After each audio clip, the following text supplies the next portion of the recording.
میرے اور آپ کے آقا و مولا نے ارشاد فرمایا قیامت کے دن میرے سب سے قریب وہ ہوگا جو کثرت سے میرے اوپر درود پڑھنے والا ہوگا۔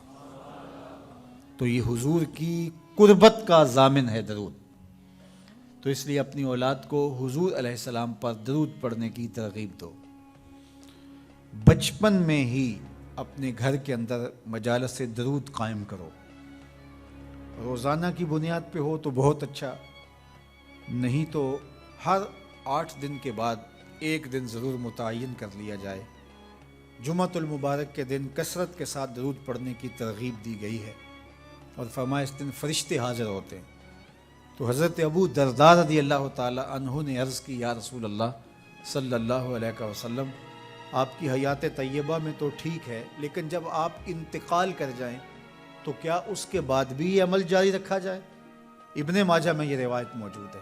تو حضور علیہ السلام نے حضرت ابو درداء سے فرمایا، ہاں میرے وصال کے بعد بھی اس عمل کو جاری رکھنا، اور ساتھ ارشاد کیا کہ ان اللہ حرم علی الارض ان تاکل اجساد الانبیاء فنبی اللہ حی یرزق، اللہ نے مٹی پر حرام کر دیا ہے کہ وہ نبیوں کے جسموں کو کھائے۔ نبی قبروں میں زندہ ہوتے ہیں، ان کو رزق بھی دیا جاتا ہے۔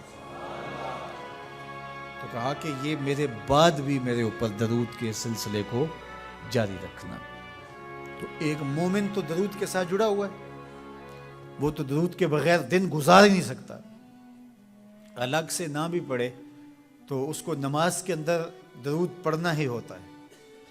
درود ابراہیمی تو نماز کا حصہ بنا دیا گیا، اور اس کو کثرت کے ساتھ درود پڑھنے کی ترغیب دی گئی۔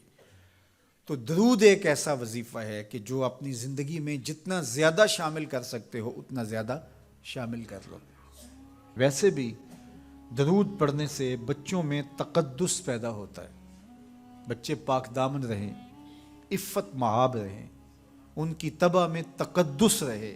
آپ چاہتے ہیں، ہر ماں باپ چاہتا ہے، اور پھر دور موجود کے اندر جو فتنے ہیں تو بہت ضروری ہے کہ ہماری اولادیں تقدس مآب رہیں۔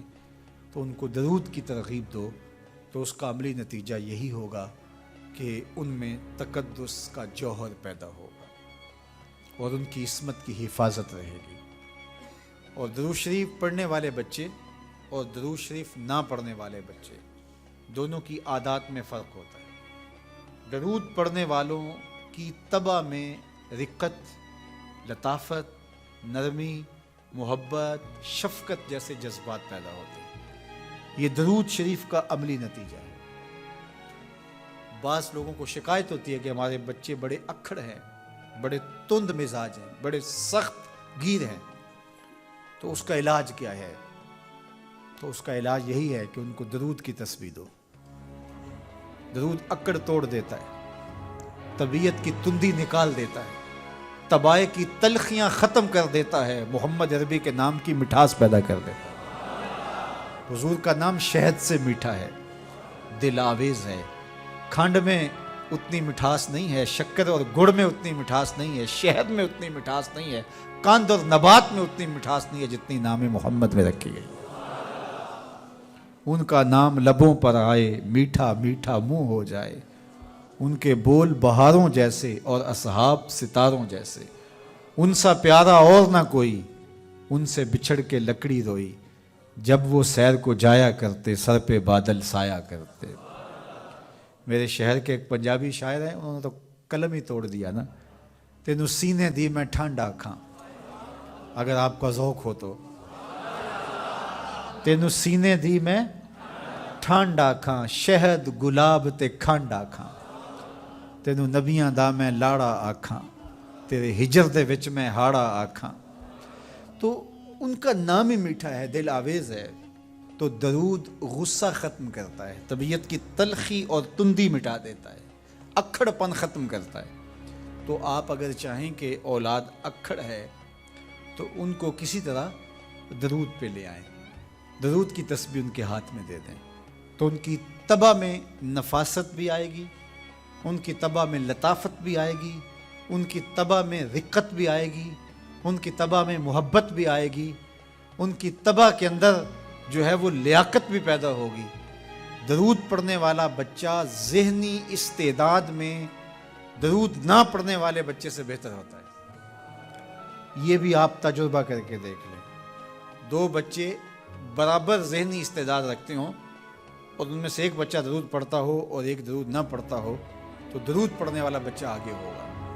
یہ درود کی برکتیں ہیں, یہ درود کی رحمتیں ہیں. تو درود کثرت سے پڑھنا اپنی اولاد کو سکھائیں گے.